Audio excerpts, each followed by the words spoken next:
This episode of Around the Oval is brought to you by Todd Pennington with Revolution Mortgage. Hey, Ohio State fans, Alex Gleitman here of BuckeyeScoop.com, back with another edition of Around the Oval presented by Todd Pennington with Revolution Mortgage. With the college football semifinal game coming up Friday night at 8 Eastern, the Sugar Bowl between Ohio State and Clemson, we bring on, as we have throughout this whole season, a writer from the opposing team's beat. We have Ryan Kantor in from both Shakin the Southland and TigerNet. Ryan, thanks for joining the show. Appreciate your time today. Yeah, absolutely. Thanks for inviting me. Yeah, so let's get into this a little bit. But before we go into the game, a couple things I want to talk about. Obviously, these two teams met last year. Take any fandoms out of the equation, and just a heck of a game between these two teams. I thought they were very evenly matched. You had the star power, obviously Clemson's great receiving core, Trevor Lawrence, Travis Etienne, Ohio State, obviously Justin Fields, a number of defensive guys who went on to the NFL, Chase Young, Jeff Okudah, and whatnot. And you know, it was a game that really could have went either way. I thought, Ohio State had plenty of opportunities to win the game. They settled for some field goals early, shot themselves in the foot a little bit. I know fans like to complain about some calls that didn't go their way, but to me, Ohio State had their chances early in the game to put Clemson away. They didn't do that. Clemson clawed back. And I think Ohio State had the ball, at the end of the game driving with a chance to win. And Chris Olave he broke off his route for some reason. And it led to an interception that sealed the deal for Clemson. So, we fast forward a year. We're here now. These two teams are kind of squaring off again. And this is what Ohio State wanted. They wanted another shot at Clemson. Obviously, everything that's happened between then and now in the world and in the world of college football was not what they expected. But we are here where we expected to be at this point in the season. And so, Ryan, what I want to ask you is, looking at Clemson's season this year, it was a little different than Ohio State's. They got to play 11 games, almost a full season. But take me back, a look back on this season. What do you think about this Clemson team, and how does it stack up with last year's team? Yeah, so Clemson's offense is a bit different in that they lost 4 starters on the offensive line, and they lost their 2 star receivers. So T. Higgins, Justin Ross, superstar receivers. And they're the type of receivers, I call them like alpha receivers. You just kind of toss it up and trust them to win. And so last year's offense was weird because it seemed like it was overly reliant on that, almost like they used it as a crutch. So they would just have Trevor just lob it up, and T and Justin could just beat any of these ACC corners, which really became a problem when, Jeff Okudah and Damon Arnett came around, and all of a sudden it's not working. So they're both gone. Justin Ross with an injury. T. Higgins is on the Cincinnati Bengals. So the offense has had to adjust. And I think, I won't say it's better, but it's more diverse. It's a lot more diverse because you have to be a lot more creative. So we're using the tight ends more. We're attacking the middle of the field. So in that respect, the scheme is a lot better, even though the wide receiver talent's not. Some wide receivers have certainly stepped up, but that's a big difference. The other thing is, I really thought that, Clemson's offensive line is traditionally very good at pass blocking, and they're generally just okay at run blocking. And I thought with 4 new guys, we could see that change, but in fact, it's just exaggerated that split. So they're still very good in pass protection, but the run blocking's been pretty mediocre, really up until the ACC championship game when they played really well, really won the line of scrimmage. And offensive coordinator Tony Elliott got really creative in the running game, using a lot of zone read, motions, things like that. And we may see the run game finally get its footing. But I think the running game has probably been the biggest disappointment about this offense. Yeah, and I guess, we're going to get into the offense, the defense, the strengths and weaknesses, the players to watch. So we'll do that in a minute, but I want to talk about, you mentioned their win against Notre Dame in the ACC championship game. Still weird for me to say Notre Dame in the ACC championship game, but To me, that was no surprise. I think a lot of people just kind of wrote in, okay, Clemson's going to come back and they're going to crush Notre Dame in the ACC championship game, and they're going to be the 2 seed. And, that at least from the Ohio State standpoint, that's kind of how everyone saw it. I think they saw Clemson as a better team than Notre Dame. I think Clemson got a lot better from the first time they played. Obviously, they had Trevor Lawrence this time, although I don't think quarterback was the issue the first time around. I think it was more about the Clemson defense improving. But, I do want to look back at that loss at Notre Dame in South Bend. What was it? Triple overtime, I think it was. Really good game. Yeah. Double overtime. Yeah, really good game. But, obviously Clemson came up a bit short and showed that they're not invincible. Now, we'll get into this in a minute. I think, the fact that Clemson had basically another half of the season to develop and become the team they're capable of becoming certainly has helped them to this point. And that's something Ohio State has not had the opportunity to do. But let's look back at that loss to Notre Dame. Tell us what went wrong in that game, in your opinion, and did it maybe expose any weaknesses that Clemson may have fixed by now, but did it expose any weaknesses in the armor? Yeah, well, I mean, it certainly exposed the weakness in the running game and the offensive line, right? The Clemson was held to a yard per carry. I mean, they got completely dominated in the line of scrimmage, and in the rematch, that was totally reversed. So, as much as it was exposed, it appears to have been fixed. Fellow writer at Shakin Southland, Alex Kraft, dubbed the term "Diet Clemson," and he said, "Congrats to Notre Dame, you beat Diet Clemson." And that's fine. Injuries are part of the game. They won and they deserve all the credit. They deserve to be ranked 2, and I think they deserve to be in the college football playoff. That being said, you credit them the win, but you don't use it to project what would happen if Clemson had their 3 best defensive players. They had their star player and quarterback. When you get all those back, yeah, it made a huge difference in the first game. And I honestly think that that's the biggest difference. Is just Clemson was healthy in the second game. I don't think I've picked Clemson in the 5 years that I've been writing and blogging to lose to a team that's not Alabama until that game. And when I heard that Tyler Davis, Clemson's, I think the MVP of the team, is the nose tackle, changes the entire outlook of the whole defense. When I heard he was out, I had a message to the guy who I did the Q&A with and said, hey, I need to change my pick. I don't think Clemson's going to win. But when we lost, I wasn't overly upset like I normally would be, because it was kind of an inconsequential game for Clemson. As long as they beat the rest of the teams, they'd get that rematch. And, if you could take them to double overtime without your star quarterback, your backup quarterback has an injured shoulder and can't run the ball, and you're missing your probably your 2 best players on defense, plus just a handful of others who got hurt during the game, then it seemed like Clemson might win big in the rematch, and they did. So I didn't think it was a big surprise. I think all these national pundits who were calling the 10-point spread, quote, disrespectful, was really outlandish and showed that they didn't really look past the Trevor Lawrence being out. Yeah, I thought the spread was actually right on. I didn't touch the game. I don't know. I had a weird, I maybe saw Notre Dame like keeping it around that number, but I don't know. I just thought, I don't think Notre Dame and Ohio State, I think when you look at the talent of Ohio State, Clemson, and Alabama, I think Notre Dame's in another stratosphere, especially with their inability to throw the football at the level that Trevor Lawrence, Mac Jones, and Justin Fields are capable of. And I think in a big game in today's era of college football, as Ohio State learned the hard way with JT Barrett at the helm, I think you got to be able to throw the football at an elite level. And it wasn't until Ryan Day kind of took over the offense and got Dwayne Haskins and then Justin Fields to kind of really evolve Ohio State's offense where they kind of were at a level where they can, as they showed last year with Clemson, go toe to toe with those types of teams and score with them as needed. And I just don't think Notre Dame can. I think they're going to get completely blown out by Alabama. That spread is, I think, up to 19. You could put it doesn't matter, who you put into that spot to me. I mean, Notre Dame, Texas A&M already lost by 28 to Alabama, Cincinnati. I mean, that would be even worse. Like Oklahoma, they'd all get killed by Alabama. I think Clemson, seeded correctly, has the first best chance to beat Alabama. And then talent wise, I'm not sure they're there yet, but talent wise, I think Ohio State would have the second best chance to beat Alabama. But, it will be interesting to see what happens there. Before we do jump into Dabo Sweeney's comments, about Ohio State and where he ranked them. You mentioned injuries, so I did want to talk about injuries for Clemson heading into this game. Injuries, COVID, whatever it may be. What is like the injury report and status update as far as, the health of Clemson entering this game?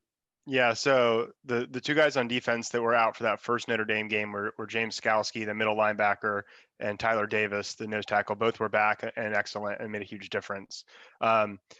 Xavier Thomas didn't play, the defensive end, and Justin Foster, the other defensive end, has been out the whole season. They've had complications with COVID. It's not like they had COVID and were hospitalized, but I know Xavier Thomas, for example, got COVID when they sent all the kids away from campus. That's when he caught it. And then he also got strep right after. And by the time he recovered from that, he had been not working out for so long that he had to get back in shape. And now he's finally back in shape. And I read that he missed the last game with some sort of a COVID protocol. So I don't know what his status is going to be, and Justin Foster hasn't played all year. So really they'll be without what should in theory be their two starting defensive ends. But I think maybe more significant is Nolan Turner. Starting safety is out after a targeting call in the second half of the previous game. So he'll miss the first half. I think that opens a pretty big opportunity for Ohio State to attack early. Yeah, there's no doubt. I think Ohio State's probably going to look to take some shots at the Clemson secondary, which I know lost a number of players to the NFL themselves from last year's team. I'm sure that they're going to try to take some shots early, especially with Turner being out. It's going to be interesting. Ohio State, they're not going to release any status report probably until about an hour before the game. Chris Olave should be back after missing the last game due to either having COVID or contact tracing. Obviously, they're not revealing that information. There were a number of other players, Baron Browning, punter Drew Chrisman, whose status is in doubt. And then, of course, there could be new cases and whatnot as well, in addition to all the injuries. So I feel like it's going to be, as long as Olave plays, it should be fairly even as far as who the two teams are missing. But before we jump into the game and all those units and how they're going to be affected, let's talk about Dabo Sweeney. To me, it seems odd. It almost seems like there's a little obsession with the fact that Ohio State's only played 6 games. And I know he said, you can change the name of the team. It's Michigan, it's Washington, it's USC. It doesn't matter who it is. So, but like what I'm confused at is for a couple weeks before, and this was obviously, not knowing whether he was going to win or lose that ACC championship game, but for a couple weeks entering the ACC championship game, he was making comments that basically Ohio State shouldn't be in if they don't play a certain amount of games, or teams shouldn't be in if they don't play a certain amount of games. He made those comments after they won the ACC championship, and then it came out in his coach's poll ballot. He put them 11th. He explained it the other day, saying that, he just felt anyone who played less than 9 games, he wasn't going to rank in the top 10. And if you look at his top 10, I mean, to me, it's still a joke. You put Coastal Carolina over Ohio State. You put Cincinnati, Iowa State over Ohio State. I get what he's going for. He's a guy who's going to stick by what he does, and he's going to do that. But to me, it's odd because I actually see Ohio State playing 6 games as an advantage for Clemson. I think Ohio State, the back half of the year. So let's talk about Ohio State. They didn't have any spring ball. I know Clemson had a few practices because I know a few recruits went to go see them, namely Troy Stellato, who ended up committing to Clemson. That might have been the difference, actually, having that last visit. But Ohio State had no spring practice, really. They basically had their season shortened, then canceled, then brought back with little prep time. Then the Big Ten, which has these ridiculous COVID rules versus the rest of the country, probably puts them at a disadvantage. But they play the first couple games of the year pretty normal. The back half of their season, they virtually played every other week with about 75% of their roster, with a roster that from the jump, to me, was already inexperienced, especially on the defensive side of the ball, replacing 3 or 4 people in the secondary. Sean Wade moving from the slot to the outside, so he had to learn a new position. Obviously, having to replace Chase Young on the defensive line. The linebacker core was really the only group that didn't have to completely turn over. So I think, from my perspective, Ohio State would have loved those 3 games against Illinois, Maryland, and Michigan, who, let's be real, I mean, they were 4 touchdown favorites in each of those games. They would have killed them, but they would have wanted the reps to get their guys up to speed and let the team have a chance to develop the same way that a team like Clemson has developed and evolved throughout the year. So I understand where Dabo's coming from. I just think that it's odd to me that he was like almost saying like, I don't want Ohio State. And it almost seemed like he was, I'm not saying he was scared, but it almost seemed like he was scared to play Ohio State. Obviously they are more talented than Texas A&M or Iowa State or Cincinnati or whoever, but it was just odd to me that he was very, very much publicly campaigning for Ohio State not to be in the playoff and then also put them 11. I wanted to hear your thoughts on the whole Dabo situation. Obviously, you know, it's bulletin board material for Ohio State. If you have to get motivated to play in this game, I mean, you shouldn't be at either of these two schools. But, you know, they're going to use it as bulletin board material, of course. But what are your thoughts on the whole situation here? Yeah, no. So this is actually really interesting. So Dabo, I strongly feel that this is not a shtick, and Dabo has very few shticks, as people like to say. The one shtick he does every week is to try to convince everyone that Wake Forest is actually very good, and then NC State is very dangerous, and whatever other garbage ACC team is really good. So to me, it's shocking. This is the exact opposite of what he typically does. So to me, that says this is very genuine. And what I think it comes down to is a real just a lack of clarity on what these rankings are supposed to be. And he even said that he thinks Ohio State is one of the 4 best teams, right? But are they one of the 4 most deserving teams? I think even we would agree their resume is not one of the 4 best. So what exactly are these rankings? Are we just taking a swag at what the 4 best teams are? Because if so, I totally agree Ohio State is one of the 4 best teams, and I'd much rather play A&M or Cincinnati. I'd much prefer to play them because I think our chance, just purely from a likelihood of winning standpoint, I mean, Ohio State would be more fun, but you get where I'm going there. But from the standpoint of what you earned, yeah, I mean, Ohio State certainly doesn't have one of the 4 best resumes, and from that standpoint, I think they should be ranked lower. Now, I want to give it one caveat, and then I'll let you respond. I kind of disagree with Dabo, and the one reason I do is because Ryan Day and especially Justin Fields were extremely outspoken. They were completely against canceling the season, delaying it, the crazy protocol you mentioned. They were totally against it, and they fought. I saw Justin Fields on one of the morning talk shows fighting to be able to play. And honestly, like, I really didn't like him last year. I gained a ton of respect for him for doing that. And I'm really happy that him, Najee Harris, who was also kind of part of that, he was on that like Zoom call or whatever with Trevor Lawrence and Darian Rencher from Clemson, a couple other players. They were fighting for the season. So I don't really blame them. I honestly kind of feel like they're a victim of Kevin Warren and like Rutgers and these schools who don't care. So I wouldn't have done it for that reason. But I will say, like, if this was Oregon, I don't remember like a whole lot of guys from Oregon or their coach or it seemed like they didn't really care that much. So if it was Oregon, I'd be saying, yeah, they shouldn't be in the playoff. What do they care? But Ohio State really fought for it, so I wouldn't have done it. But I see where Coach Sweeney is coming from. Yeah, and I'll say, look, if Ohio State was Texas A&M, you better believe the fans would be saying the same things that Texas A&M fans are saying. So I completely get it. I think the thing that sucks to you hit it a great point about Kevin Warren and the Big Ten. Like, Ohio State couldn't go out and schedule. I know Clemson played the Citadel this year. I'm not knocking that game. Like, Ohio State would have loved when Michigan canceled on them to be able to play Bowling Green, like just to get the reps. What I will say is, yeah, I think the College Football Playoff Committee has really made it fuzzy. Like, what are the criteria? Because when Ohio State, the first year Ohio State, they had the College Football Playoff, Ohio State won it, obviously. It was about picking it almost seemed 4 most deserving teams. You had to be a conference champion. You had, all this stuff. It was about good wins and who'd you play, who'd you lose to, and what was the score. And then it seemed like, I'm not saying this is SEC narrative, but it seemed like when there was 2 SEC teams that were clearly good enough to make the college football playoff. Like there was probably like 2 teams that were like Alabama, Georgia were like 2 of the 4 best teams in America. Clearly nobody could really debate it, but like, did that mean that they were both deserving of going to the college football playoff? Like, I think the 8-team playoff where the 5 power conference champions and 3 at larges probably solves that problem. It allows, it allows a little bit more levelness on that, but it was like Ohio State in 2015 was clearly a better team than Michigan State, but Michigan State beat Ohio State on the road. They won the Big Ten Conference. They were a more deserving team at that point. They got blown out by Alabama, but they were a more deserving team than Ohio State. But a couple years later, you saw,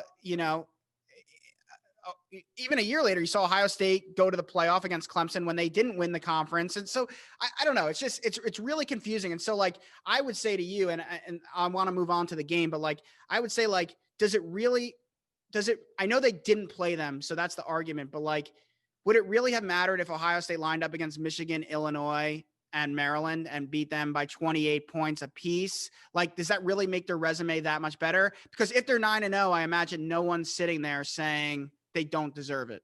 Yeah, and I'll just say one more thing on this, because I think Coach Kelly from Notre Dame actually explained it really the best, and he was saying that coaches are going to have a different view than sports writers and talking heads and ADs and all that, because they're in the grind with the players. And Dabo touched on this too. It's not just playing the games. Like, going through all this protocol for COVID, it is really taxing and not very enjoyable. It's a lot of like mental strain. You don't go home for the holidays and all this type of stuff. And Ohio State had fewer weeks of that. And that's what Brian Kelly referenced. Now, Brian Kelly ranked them, I think, either 4 or 5. He had A&M. I think he had them 5. But the point remains is he docked them because they didn't go through the grind. So he was also leaning on kind of the deserving. So I don't know. I think Ohio State. Yeah, Ohio State to me is I think the third best team in college football. Are they even a top 5 most deserving team? Probably not. But honestly, I'm glad to be playing Ohio State because it's just more fun. Yeah. Who wants to play Cincinnati? Yeah, we could go on all day about this. And I personally had no problem with anyone ranking them outside the top 4. I thought 11 was a little absurd, but whatever. It is what it is. I think it's funny, Ryan Day's point of it actually is probably more taxing on Ohio State, especially the 3 games they had canceled. 2 of them were not their fault. So these guys are prepping, getting ready. They're super pumped to play. Justin Fields, all these guys fought for the season. And then that opportunity is basically taken away from them because, some of these other schools aren't doing what they need to do and taking care of themselves. But yeah, I mean, anyway, we're here. We can argue all day, but the committee did put Ohio State and Clemson in the game. Probably the smart business decision, if nothing else, from a TV rating standpoint. And so let's jump into this game. Let's talk about the Clemson offense. What does this team do well? What are their weaknesses, and who are the key players to know? Obviously, outside of Trevor Lawrence and Travis Etienne. Yeah, so we kind of touched on this before, but the rushing offense has struggled. And it's because it's not Travis Etienne, although he's had some issues with fumbling the ball. But 4 new offensive linemen, they've been good at pass blocking, but not rush blocking. So I think that's the first key. Notre Dame in the first matchup totally jammed up Clemson's running game. Other teams have done it as well. I think if Clemson's able to run the ball successfully and consistently against Ohio State, I think the Buckeyes are in big trouble. But that's a huge if. I expect them to use a lot of creativity, a lot of zone read. The zone read changed the game against Notre Dame the second time. They couldn't do it in the first game because, the first string and third string quarterbacks were injured. So if DJ got hurt, they were in big trouble. And also he already had a banged up, I think it was non-throwing shoulder. So they were scared to get him hit. So not having the zone read was a big difference. I think reintroducing it plays a role. And I also just think there'll be more creativity in the running game. There was one play against Notre Dame where they either handed it or pitched it to Travis Etienne. And then Lawrence ran kind of beside him and made like a ceiling block that sprung Etienne for 10 yards or so. It was an awesome play. You never see the quarterback lay a big block like that. But that kind of creativity and the reads and the options, I think will play a big role. If they fail, I think that's kind of step 1 for Ohio State winning. We talked about wide receivers not being as good. I think that's an interesting matchup because in the previous, last year's matchup, you had 2 awesome wide receivers against 2 first-round cornerbacks. I think Jeff Okudah is the best cornerback I've ever watched play like a full game against Clemson. He was unbelievable. So I think you'll see both of those units be a lot worse, and we'll see who wins that matchup. So yeah, I think those are the things to watch. Also, the tight end play. I think Clemson's got some great tight ends, and they need to use them heavily in this game. Very good. And then let's flip over to the defensive side of the ball. Isaiah Simmons is gone. A few other key defensive players are gone. Tell us a little bit about the 2020 version of the Brent Venables defense and who, what do they do well? What are their weaknesses and who are their key players? Yeah, so I think they're a lot better than last year. They've had a lot of injuries, not just the Notre Dame game, but throughout the season. So it's kind of hard to like just look at stats and totally get the whole storyline there. But now that they're healthy, I think they're much better. Last year, Clemson actually shifted to a lot of 3 down lineman looks because they were so thin on the defensive line. And even without the defensive ends we were talking about earlier, Clemson's got a lot more depth on that D line. It's a lot better. Miles Murphy is a true freshman defensive end, and he's made a huge difference.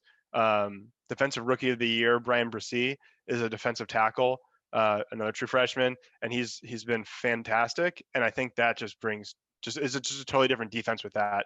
They did lose AJ Terrell, who's a first round draft pick at cornerback to the Falcons, but Andrew Booth. Darren Kendrick's technically the number 1 cornerback, but I think Andrew Booth has been just incredibly impressive. They've had injuries here and there, nothing too serious at cornerback, but if they're totally healthy and they have Kendrick and Booth at cornerback, they could be better than last year's cornerbacks. Obviously, replacing Simmons is tough, and without Nolan Turner at safety for the first half, I think they're really vulnerable at safety. I think that may be the biggest weakness. So I'd look for Ohio State to establish a running game. And if they could do that, attack deep in the first half, I think Ohio State needs to establish the running game and have a lead at halftime if they're going to pull this off. And that's a good intro into the next topic, second to last topic, the keys to the game for each team if they want to win. Let's start with Clemson. Yeah, I mean, I think if Clemson can establish a running game and have really any semblance of balance and not get completely overwhelmed in time of possession. Virginia Tech, when Clemson played them in the regular season, they had a weird strategy. It was almost their strategy was not to get blown out by too much. And so they ran the ball, they burnt the clock starting with like the first play, and they just tried to make it as close as possible. And it kept them close for a while. Once they fell behind, it snowballed. But I think Clemson if they can just have some running game, pick up some, short, third and short kind of conversions on the ground, if they could do that, I think you feel really good. I have a lot of questions about Ohio State's defense. I think Jeff Hafley is like a really elite coach, especially after seeing what he did in year 1 at Boston College. You lose him, you lose a superstar cornerback, you lose Chase Young, Damon Arnett. We haven't seen Ohio State play anyone with a pulse on offense. They've played one team that ranks in the top 65 in total offense. That was Penn State. That was Penn State like at the beginning of the year when they were terrible. So they effectively played, maybe you could say Indiana is the only decent offense they've played. I think there's a chance that they are shocked when they see a really good offense. So I think that's sort of an X factor. Like, are they ready for an offense like this? Will they stop the run? If not, I think Clemson's offense could do really well. Yeah, it's interesting. Ohio State's defense has given up only 22 points in the last 2 games, but it was against Michigan State, although Ohio State was missing a number of starters due to COVID in that game. And then same thing against Northwestern. Not a great offensive team either. Pretty good defense, though, I would say. But that's the thing for me that's been hard is that's the unit that you really wanted to see that progression. They have, not only did they lose Okuda and Arnett, but Jordan Fuller, who is the starting safety, is now a starting safety for the Los Angeles Rams as a rookie. And then you move Shaun Wade from his slot corner position to an outside corner position. So you really are kind of working with almost like four players in the secondary playing a new position or being new first-time starters. And then Cam Brown, who was supposed to be with Sevyn Banks and Shaun Wade as in that cornerback rotation, and maybe even some argue better than Sevyn Banks. He got injured. I think it was the Penn State game. He's out for the year. They've tried to do some personnel changes. Marcus Hooker wasn't great at safety. They tried to move Josh Proctor back there and play around with some other guys. But again, due to COVID, due to, every other week in the season, I think that's going to be really key is how that Ohio State defense secondary, I would say, plays against Clemson, because I think the Ohio State D-line, while they don't have Chase Young, is still pretty good. They're very good against the run. They're definitely going to play to shut down the run. And the linebacking group is really good. Best I've seen in maybe like 10 years Maybe not. Maybe since the 2014 championship team for Ohio State. So that's about 6-7 years now at this point. So I think it's going to be that secondary is going to be key. I think for Ohio State, you look at last year's game, you can't shoot yourself in the foot. You gotta get 7s, not 3s in the red zone. I think, you gotta obviously win the turnover battle and you gotta win the line of scrimmages, like you would in every other game. But to me, this game for Ohio State is going to be on Justin Fields. At times this year, he's looked like the guy I expected to see in 2020. He's been absolutely lights out. I think Trevor Lawrence should be the number 1 pick. It's not even a question. As a Jets fan, not very happy about that. But, I think Justin Fields was coming into to me, at times you watch him play, you're like, no doubt about it, number 2 guy. And sometimes you're like, could he even challenge Trevor a little bit? Like, I don't think he should, but like, I'm just saying, like, sometimes he looks that good. Yeah, he does. Now, on the flip side, the second half against Indiana, the whole game against Northwestern, there was a few other moments and halves in the season, even second half against Rutgers and whatnot, where he hasn't looked great. I think a lot of times teams are basically taking away what he likes to do and forcing him to take what's there. And that's what I saw against Northwestern. Like, they basically said, we're going to keep everything in front of us. We're going to take away the deep ball. We're going to take away the outsides. We're going to force everything short and in the middle. And in the beginning of the game, the first drive, Fields was doing that a lot. He was going 3 passes for 30 yards to Julian Fleming, a freshman, on these little short routes. And he went away from that. He tried to force things. Part of that's Ryan Day. He got a little too cute as a play caller, and he should have reeled Justin in a little bit. But Justin, as a veteran guy and potential number 2 pick in the draft, has to be better in this game against Clemson about taking what's there. Does that mean throwing to the running backs in the flats? Does that mean throwing to the tight ends short and down the middle? Does that mean slants and crossing routes? Like, they have to figure that out. You can't just go deep to Olave and Wilson and rely on those 2 guys to win you the game. So I think for me, that's the key for Ohio State. I think Virginia Tech's plan of keeping Clemson off the field is probably a good one, and Ohio State has more talent to be able to do that, control the game on the ground. Obviously, if Trey Sermon has half of the success he did against Northwestern, Ohio State's going to be at least in a position to claim the game in the fourth quarter. But, I think that's how Ohio State should play it to some extent. And what I expect, some mixed tempo, sometimes up tempo, but I think they're going to try to control the clock, run the ball, play a little bit of keep away and keep their defense off the field. For me, for Clemson, I think you bring your A game. For Clemson, it's going to come down to the trenches. I am not sold on Clemson's. I think they, to your point, good pass protectors. I'm not so sure they're good in the run game. And I think if they become one-dimensional, that gives Ohio State a chance to beat them. So Clemson, I think, has to be able to win the battle on the line of scrimmage, on the offensive line, specifically to be able to run the ball, to keep balance, to keep Ohio State on their heels and not know what's coming, so they can't just pin their ear backs and go after Trevor. I think that's really key. And I think for the Clemson defense, they should look at the second half of the Indiana game and the entirety of the Northwestern game and mirror those game plans. Yeah, I think the challenge for Clemson is they don't have those super elite receivers, and so just attacking downfield's not as easy as it might have been last year. But I don't think Clemson necessarily has to win the line of scrimmage. They're probably going to get out rushed by Ohio State, and if they don't, then it's probably a blowout in Clemson's favor. I just think they have to be decent. They can't just get completely manhandled. But if they have some semblance of balance, I think they could score. Obviously, if Trey Sermon runs for, 300 plus yards, then they're in trouble. Yeah. Yeah. So, I mean, they can't allow that. No. But I think if Ohio State can establish the run successfully and Clemson just simply can't, that's the path to victory. And the other thing on that is I don't know that I've ever seen a quarterback turn totally busted plays. I can't remember which Ohio State game it was, but I think your center had COVID or was out for protocol or something like that. And this guy was just, he was just lobbing ducks to Fields and he was picking it up and nothing was there. And he would just scramble for like 8 yards on a first down. I mean, Clemson, if he's able to pick up 3rd and 6 just by doing that on broken plays, that's really effective. It's not meant to be, but it works. It's mentally exhausting too. When you have the guy dead to rights on 3rd and 8 and he somehow Houdinis himself out of there and runs for a first down. It's exhausting for a defense. So yeah, it's going to be interesting to see. I think the talent on these teams is evenly matched. for the most part. I mean, they both, top 5 recruiting classes Yeah. every single year. I think obviously you give the nod in the head coaching matchup to Dabo. 2 national titles, 2 runners up, makes the CFP every year, 3-0 against Ohio State. I mean, you can't argue it. To me, I think it's not enough where I say like, oh, the head coaching, Ryan Day's a good coach. Like, it's not like enough where it's like a bum against Dabo where it's like, oh, Clemson automatically wins because of the head coaching matchup.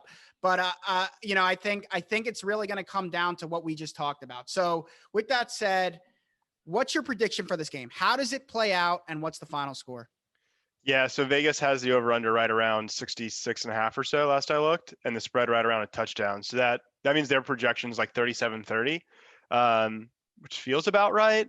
But it's just so hard, and I don't want to. Sort of going back to what Dabo said, but they've only played 6 games and haven't faced a good offense, so it's a really tough prediction. I think Clemson covers that spread. I think it's something like 38-28 or something along those lines. I just have a lot of questions about Ohio State's defense, and I mean, I think we're probably looking at Clemson, Alabama, part whatever it is now, 4, right? I think Ohio State really good. Ton of respect for them. I think it's a real shame what Kevin Warren and the Big Ten did to them. I think you're probably right. Some more seasoning would help them, but as it is, I'm picking Clemson to win and to cover.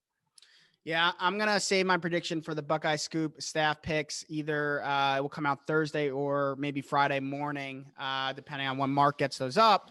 But for me, I think, I'll reveal that I am probably going to have Clemson winning the game. I got to dig in a little bit more before I say by how much. I think everyone on our staff agrees that Ohio State just has to bring that A game for 60 minutes of football. And it's just not something they've done this year. I think playing every other week with 75% of your roster in the back half of the year did them no good. And I unfortunately don't think that they became the team that I think they were capable of becoming entering the season. And so because of that, when you have to bring your A+ game to win, and Clemson could probably get away with their B game and still be right there at the end to win it, I think that's the determining factor to me. So I will say for now, we'll see what happens when the staff picks come out. I'm probably going to go with Clemson to win. I think it's going to be a fun game to watch, competitive game, a lot of future NFL talent out on that field, but that's what it is. So I'll be excited to see what happens Friday night, 8:00 Eastern time in the Sugar Bowl. But for now, just want to thank Ryan for coming on the show. You guys can follow him on Twitter at Ryan_Kantor, Kantor.